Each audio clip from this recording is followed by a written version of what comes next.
It's time for us to rethink humanity. Distilled from the book Rethinking Humanity by James Arbib and Tony Seba.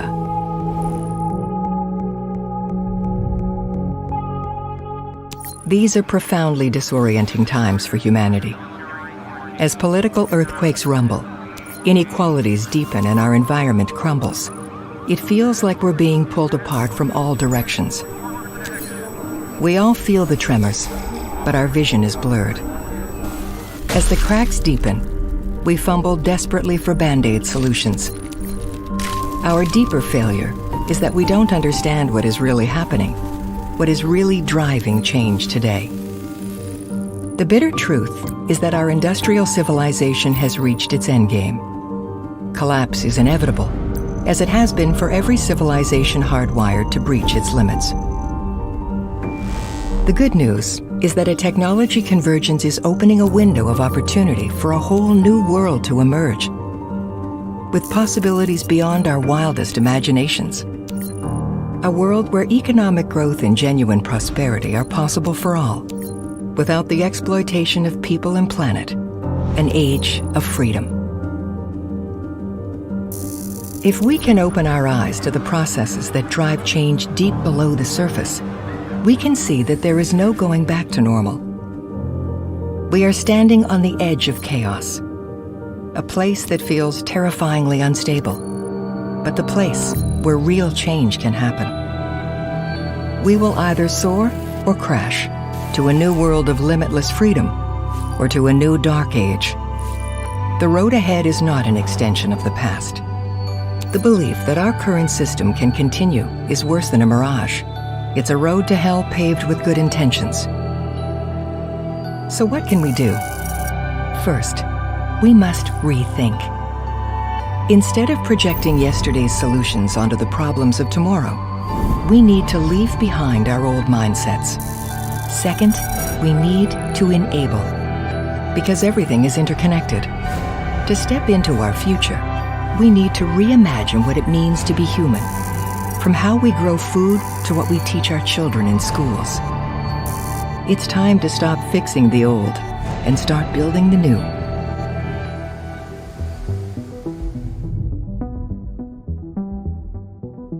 Meet Tony Seba and James Arbib, two technology entrepreneurs and investors who have discovered a formula to understand and anticipate dramatic economic and societal change.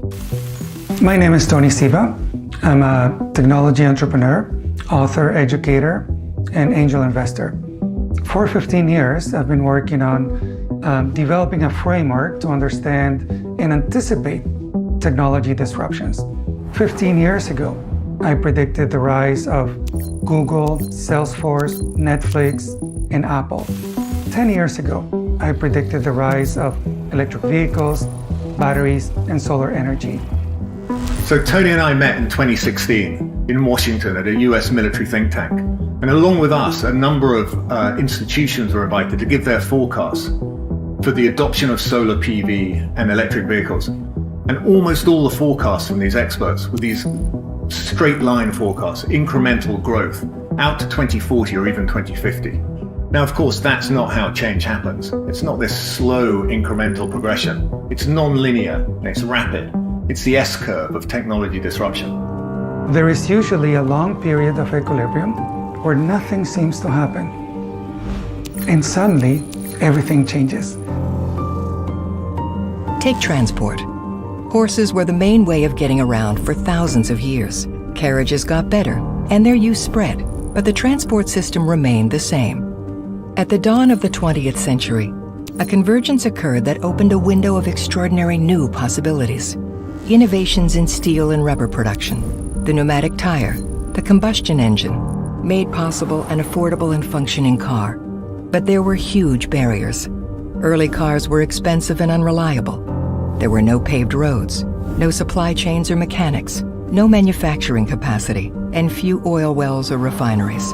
Few people knew how to drive. Outside a few enthusiasts tinkering in their workshops, no one recognized the possibilities, least of all the horse and carriage industry, which dismissed early cars as a rich person's toy. But as costs and capabilities improved rapidly, the niche expanded through a self-reinforcing cycle of increasing demand and economies of scale, cost reductions, increasing investment, and accelerating innovation. The invention of the moving production line in car finance made cars even more affordable. The horse and carriage industry could not compete. Their deep expertise in the old system, their inability to see beyond their narrow lens, was their greatest liability. It's why disruptors always come from outside the incumbency. By the time the establishment realized what was happening, it was too late. The S-curve had overtaken them. Within 20 years, they were destroyed by a death spiral of dwindling demand, escalating costs, plummeting investment, and reversing economies of scale. Cars could go faster, further, carry more load, and created new market opportunities far beyond the niche of the horse. Cascading impacts were unleashed that changed everything. The transport industry was transformed, but so too were agriculture, retail, and mining, where we lived and worked, the structure of our cities. Cars transformed war, health, geopolitics, and the environment. They created previously unthinkable possibilities, both good and bad. This is our secret, a lens that reveals what goes on beneath the surface, where the complex forces that drive the patterns of change play out. Predicting the future based on past trends can help in times of stability. But in periods of rapid change, it can lead to big mistakes. That's because disruption isn't a straight line. It comes with rapid change and sweeping, far-reaching consequences that can transform entire industries in a handful of years. Who would have thought the smartphone could disrupt the oil industry? But that's what's so fascinating about disruption. It's not limited to technology, but has the power to change society at large, even civilization itself. We have found that the same complex processes that drive the patterns of technological change at product or sector levels can be found at the level of civilizations driving the pattern of human history.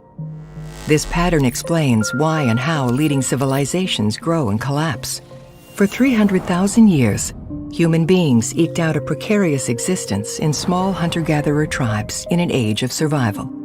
Then, around 10,000 years ago, different groups around the Fertile Crescent began experimenting with plants and animals as they created the first permanent settlements. After millennia of experimentation, they broke through the constraints of foraging, enabling a new system of production with extraordinary new possibilities. Human groups grew from the hundreds to the thousands as settlements and agriculture evolved together. With a growing food surplus, higher population densities, and new problems to solve, we found ourselves with time, the need, and the resources to innovate. Unwittingly, humanity had entered a new age, the age of extraction. The new model, based on the exploitation of scarce resources and people, created a world of zero-sum competition. To survive, societies were forced to grow or be outgrown, to exploit or be exploited. This growth imperative hardwired environmental degradation and inequality into the system. Anything which might slow growth was selected against in an evolutionary struggle. Growth itself became necessary for survival. Some 3,000 years later, another convergence saw the world's first major city, Uruk, explode onto the scene. The development of writing, new technologies like the wheel, irrigation, and the plow, along with new materials like copper and bronze, transformed the entire system of production. Alongside Uruk's incredible technological breakthroughs in information, agriculture, energy, materials, and transport, new organizational capabilities emerged to harness the potential, manifesting in hierarchies, money, taxation, written laws, and military strength. The population exploded from a few thousand towards 100,000 within a few centuries. But in the age of extraction, progress comes with pitfalls. Just as no one orchestrated the rise of Uruk, no one foresaw its demise, as the growth imperative drove it to expand beyond its limits. Entering a death spiral of famine and violence within a few centuries, Uruk collapsed into a dark age. Leading civilizations from Babylon to Egypt to Rome, inevitably rose and fell through the same life cycle. They came from the edge, grew, breached limits, then collapsed.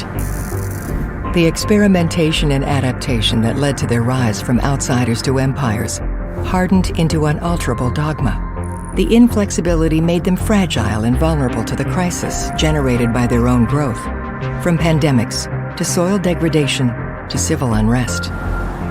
Their inability to see what was really going on left them looking inwards and backwards, desperate for stability and certainty, incapable of making a different choice. The unavoidable result each time were efforts to patch up an order already in decline, demanding more walls, more blood sacrifice, more priests, more power to the center, or more of whatever might have worked before. Yet doubling down on the old only accelerated collapse. The cautionary tales from empires past mirror this moment. The crisis we are facing today are extensions of the pattern of breakthrough and collapse humanity has witnessed before.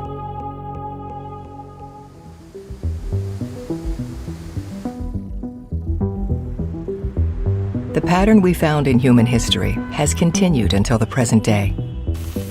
Every civilization is built from a production system made up of 5 foundational sectors. Information, food, transport, energy, materials. The production system supplies a society's material needs, but its organizing system defines how it understands the world and governs behavior. When a civilization finds ways of thinking, seeing, and making decisions that best catalyze the potential of breakthroughs in its emerging production system, it can drive a process of transformation that gives birth to a whole new civilization. Our modern world emerged in just such a process from the Dark Age that followed the collapse of Rome. After centuries of constraining dogma that stifled progress, the first shoots of new growth sprouted in southern Europe. Reopened trade routes exposed the region to new ideas and people, fueling a need for knowledge that led to the founding of universities and a rapid increase in demand for cheap manuscripts. Feudal lords were weakened after the Black Death led to a scarcity of labor, causing wages to rise. As merchants and bankers prospered, increasing capital was available to innovators working on labor-saving devices. The need and demand set the scene for Gutenberg's invention of the printed book, itself the result of convergence of technologies: metal, movable type, paper, new inks, and an adaptable wine press. The cost of book production plummeted by more than 10 times. Within decades, manuscripts were obsolete. What began as a convergence in the information sector rippled out across society and enabled huge changes in how we see the world. Opening a window for vast new possibilities, church and state lost control over information flows, paving way for the Reformation, the separation of church and state, and culminating in a scientific revolution and enlightenment. A new understanding of reality dovetailed with a belief in individual rights, underpinning the emergence of democracy. A new social contract where individuals controlled their own labor and free market capitalism. These new ideas for a new organizing system were a perfect fit to harness the new technologies. Their application accelerated convergence across the production system, catalyzing the Industrial Revolution, which saw all 5 foundational sectors transformed. This new industrial package, developed in the UK, Northern Europe, and then the US, outcompeted all others, rapidly expanding across the world through conquest and imitation. Despite all its stupendous achievements, our global industrial order, representing the pinnacle of the age of extraction, is on the edge of chaos, reaching its own limits, like every leading civilization that passed before it. Civilization now stands at the precipice. The signs of fragility and collapse are everywhere. In our environmental crisis, increasing inequality, currency debasement, escalating debt, social upheaval, and ideological polarization, all constricting our ability to adapt. So over the last 200 years, we've seen extraordinary technological improvements, but the way we organize our society, the mindsets that we use, have barely changed. The political systems, economic systems, social structures, and so on are almost identical. They co-evolved with industrial age technologies, and they're no longer appropriate to the system emerging. we're between two ages. In the 2020s, we're witnessing the dawn of the age of creation. It's a dramatically different production system. Instead of it being centralized, hierarchical, extraction and exploitation based, it's actually based on the network and the node, on collaboration, on information technologies, on global design and development, but local production and participation of human beings.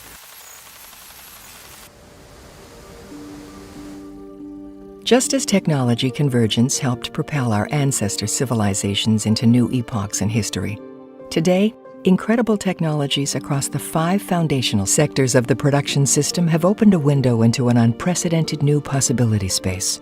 For the first time in history, we can see this convergence and recognize its implications. We need no new technologies, just continuing exponential improvement in cost and capabilities, driving rapid S-curve adoption. Together, they unveil a pathway to a whole new production system and the inevitable collapse of the old.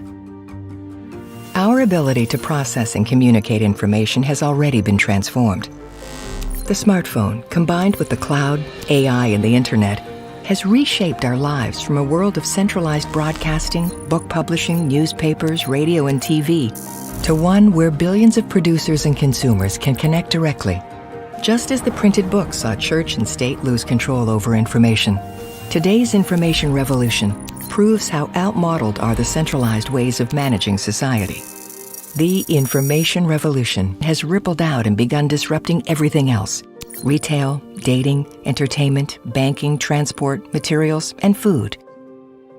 Our food system is being transformed as we learn to make affordable, high-quality proteins and other molecules without the need to grow plants and animals.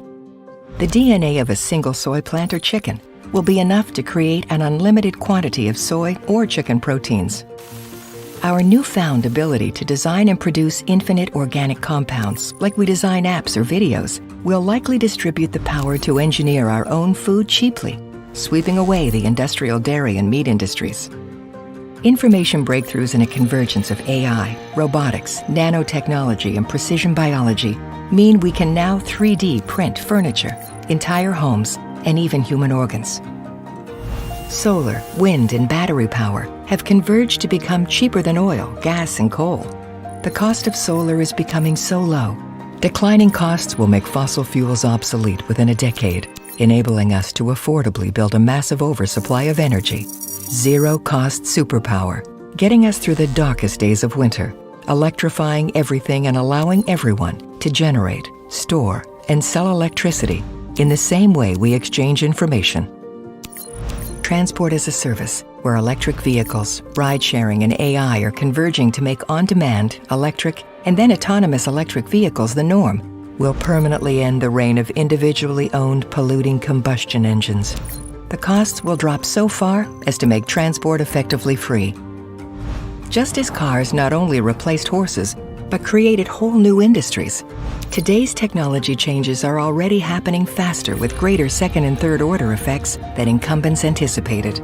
These sectors don't exist in isolation, they interact. That's why improvements to communications are transforming transport, changing how we work, shop, educate, and entertain ourselves. And yet, trapped by their tunnel vision, our leaders are blind to the possibilities. They see small-scale, incremental change. We see epic cascading disruptions that can trigger a tsunami of change that will transform civilization. Where do we want this transformation to lead?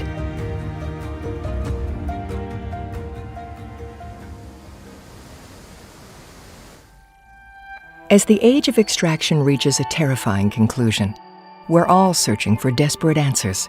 But while others see a foggy tunnel, we've seen the route to success. The technologies converging across our 5 foundational sectors of production offer an unparalleled possibility space to completely reimagine how we feed and power our global population. A breakthrough into a new paradigm of creation based on global design and development, alongside local ownership and production. For the first time in human history, we could avert imminent collapse and attain new heights of prosperity, safety, and freedom. This emerging system is unconstrained by industrial age limitations. Instead of relying on breakdown and extraction of scarce natural resources like coal, oil, steel, and livestock, the DNA of this new system is built up and created from the limitless building blocks of photons, electrons, molecules, genes, and bits at 10 times lower costs than prevailing industries today. This will empower us to eliminate poverty, inequality, war, hunger, and climate change. As the cost of things we need plummets, societies will find new ways to meet people's needs. Most of what we currently buy, we might make locally. Everything we need could become available in near limitless supplies everywhere, making communities almost entirely self-sufficient. Ubiquitous solar and wind energy could create new energy superpowers, harnessing superabundant, cheap, clean energy to create unheard-of prosperity without exploiting people or competing for scarce resources. This could reshape global politics, extinguishing material drivers of violent conflict. Superabundant clean energy will transform industry after industry, granting us victory in the fight against climate change. Restoring land freed up by the disappearance of livestock agriculture, we could cease pillaging soils and oceans. Vast globalized flows of physical goods, oil, coal, grain, materials, will be unnecessary in a world of localized, digitalized, and vastly more efficient production. With environmental destruction no longer the price of progress, we might finally rediscover our place in nature. We could choose where and how to live our lives. We could produce and share knowledge, food, energy, and materials wherever we are, at a fraction of the cost. We could replace scarcity with superabundance. Most importantly, we could discover the real meaning of freedom, the opportunity to spend our time creatively, spiritually, purposefully, free from the burden of exchanging our labor just to survive. In the industrial order, we have narrow freedoms: freedom of speech, freedom to vote, freedom to assemble. These are very narrow freedoms, but we still need to exchange our labor just to survive. Most of us are just surviving. So this is not a third or fourth industrial revolution, meaning more of the same, just at greater scale, with greater capabilities. This is a shift so profound that our mindsets, our perception, will be unable to understand the speed or scale of change. We see ourselves as today'ists, not so much as futurists. To create the future that we want, you need to understand both where we are today and what the possibility space is going forward. Today, our civilization stands on the precipice. At this unique juncture in history, we can recognize not just the staggering dangers of collapse, but also the incredible possibilities for breakthrough. Here on the edge of chaos, it feels terrifying. But it's precisely here, with our world pushed out of equilibrium, where change happens. Every foundational sector of the economy is going through a phase change. Information technology, energy, transportation, materials. Unlike our ancestors, we can see the paths diverging up ahead. For the first time in history, we have a choice.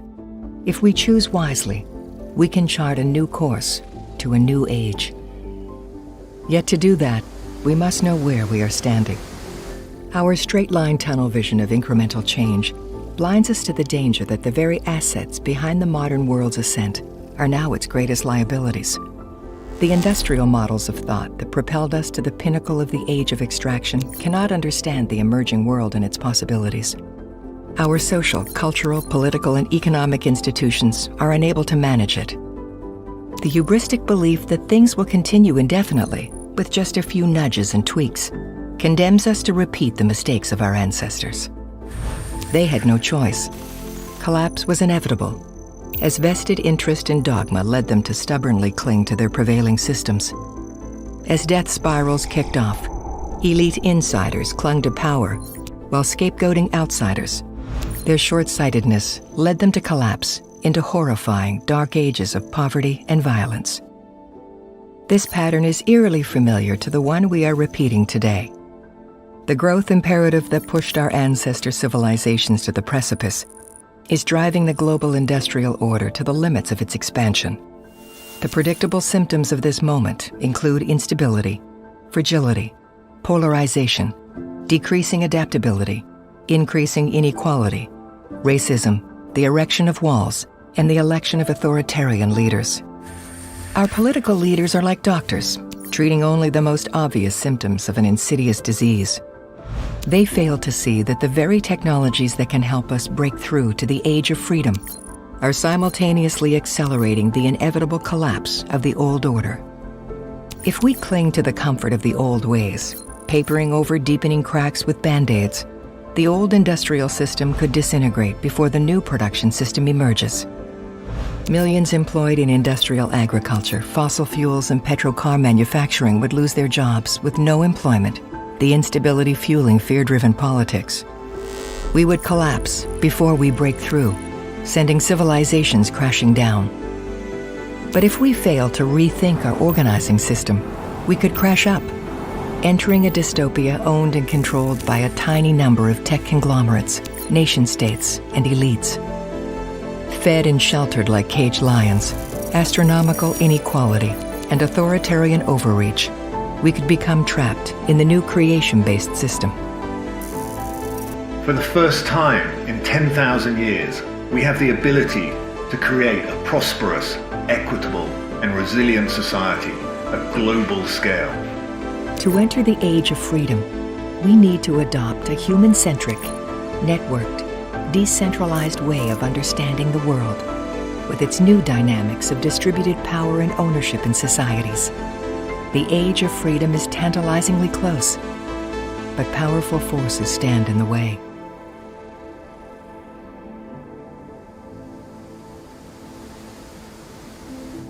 As the prospect of collapse makes us dizzy, we seek stability by clinging to what worked in the past and firefighting to keep it alive.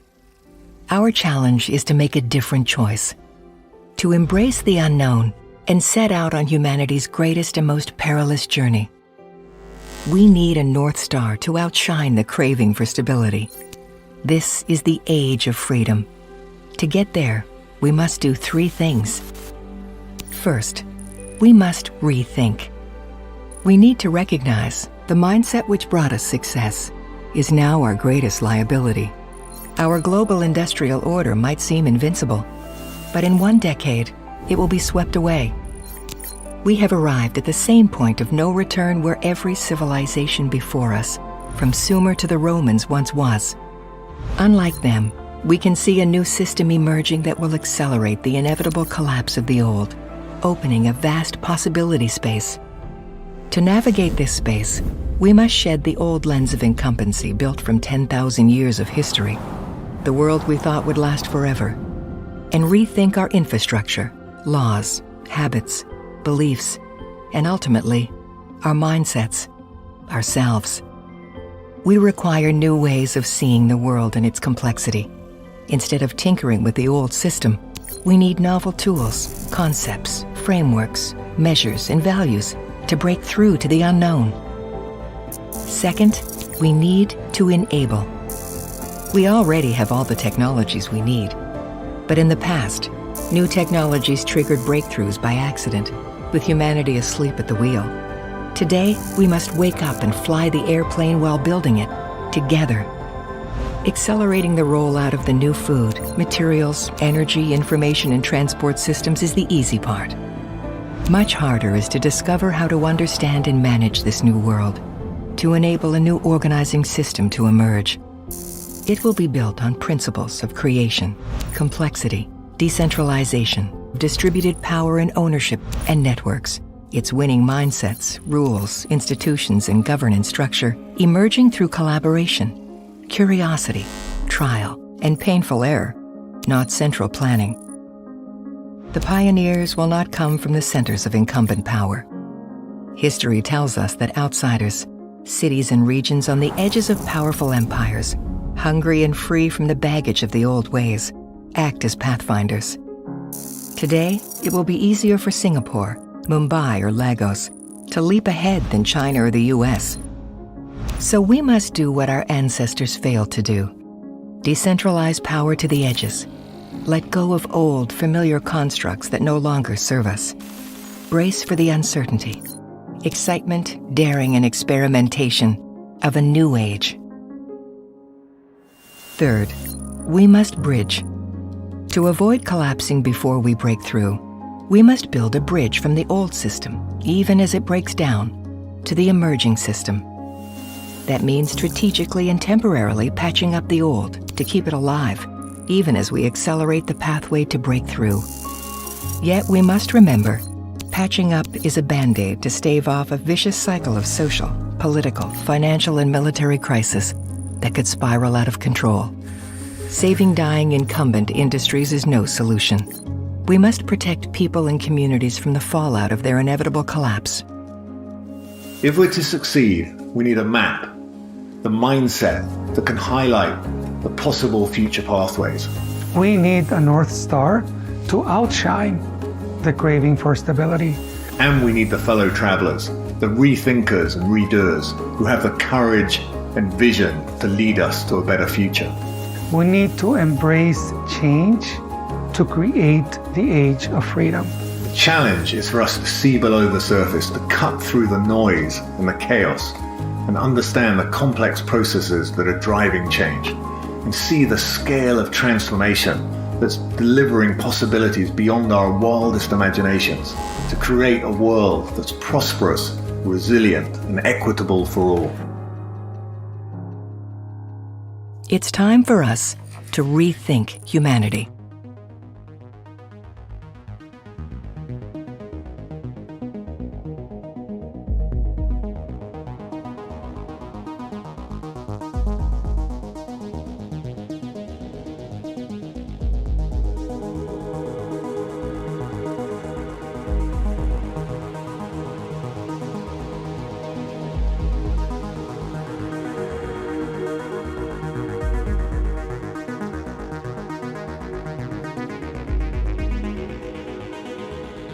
This video is distilled from the book Rethinking Humanity by James Arbib and Tony Seba. Share and subscribe for new content and visit RethinkX.com to read the book.